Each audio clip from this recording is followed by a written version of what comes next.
I do know that when I was a young man in journalism, I took pride in the fact that my colleagues were less likely to lie than were people in other realms of business. More than, I think there'd be less lying in journalism for sure than politics, less lying in journalism than in the military, less lying than in the automobile business or the Wall Street business. Granted, we have some people who are irresponsible or who even lie, but when they do lie, we do not, in journalism, cover up. So do we have freedom of the press in the United States?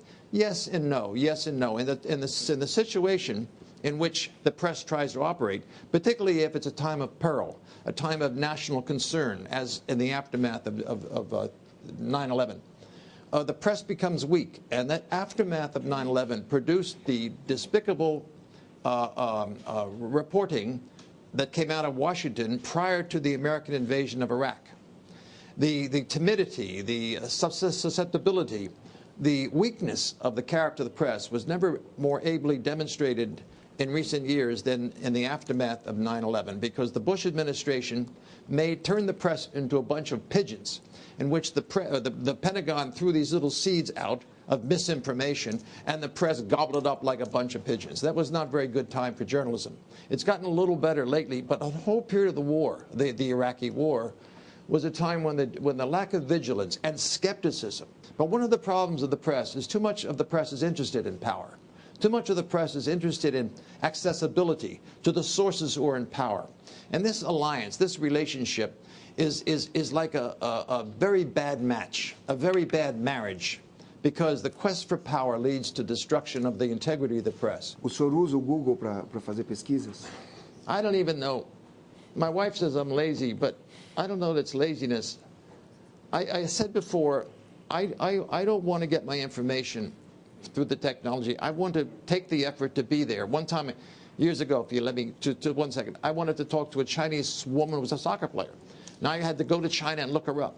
Now that's a lot of work for a conversation that maybe not be very fruitful, but I think you have to see people, you look at them, I think you have to be there. It's legwork. The old day, when I was a young man, they talked about legwork. Journalists must have legwork.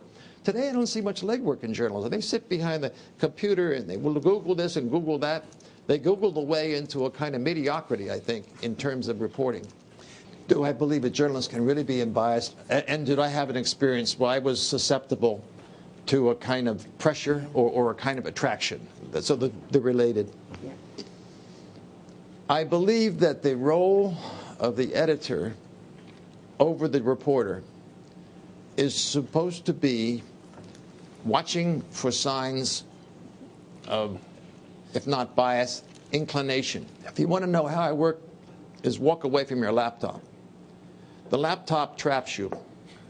The laptop makes you solitary. First of all, it makes you sit down.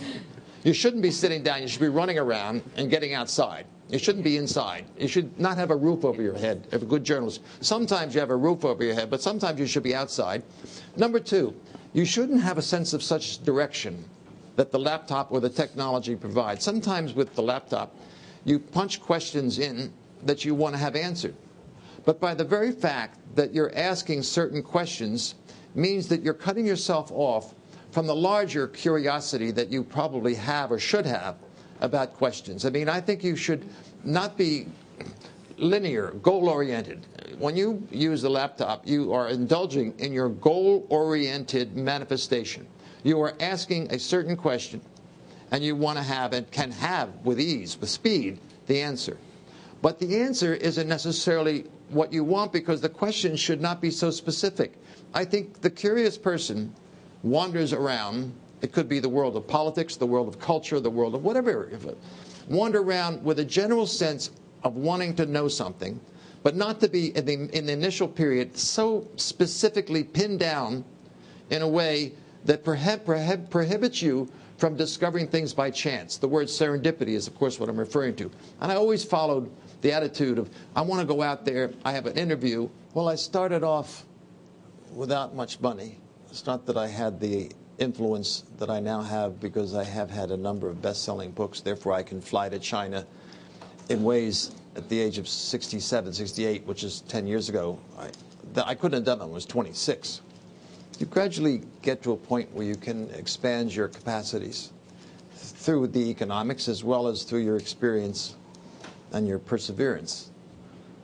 I still believe that a young person, somebody who's 24, 25, that lives in maybe Sao Paulo or lives in Sacramento, California, or lives in Shanghai, could still do if they want to, what I do. Because fundamentally, I've done the same thing when I was young as I do as I'm old. When I was a journalist, I didn't want scoops. I'm not interested in beating the competition. So many journalists are obsessed with scoops, especially now that television has intruded upon, the whole 24-hour network of constant deadlines around the clock. I don't think it's important to be first. I think it's important to be right, to be accurate.